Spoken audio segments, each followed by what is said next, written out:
ஆண்டவர் வரும் நாளில் அவரால் துளிர்க்கும் தளிரழகும் மேன்மையும் வாய்ந்ததாயிருக்கும். நாட்டில் விளையும் நற்கனிவகைகள் இஸ்ரயேலில் தப்பிப் பிழைத்தவர்களின் பெருமையும் மேன்மையுமாய் அமையும்.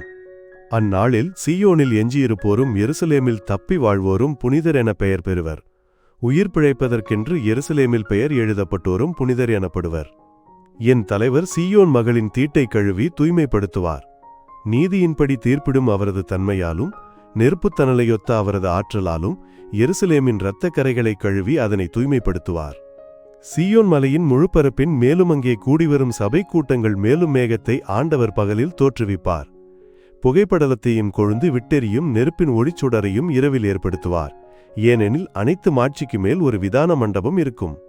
அது பகல் வெப்பத்தினின்று காக்கும் நிழலாகவும் புயல் காற்றுக்கும் மழைக்கும் ஒதுங்கும் புகலிடமாகவும் அரணாகவும் அமையும். ஆண்டவரின் அருள்வாக்கு. முழு தியானத்திற்கு விளக்கத்தில் உள்ள இணைப்பை பார்க்கவும். லைக் செய்ய, சப்ஸ்கிரைப் செய்ய மற்றும் பகிர மறக்காதீர்கள். கடவுள் உங்களை ஆசீர்வதிப்பாராக.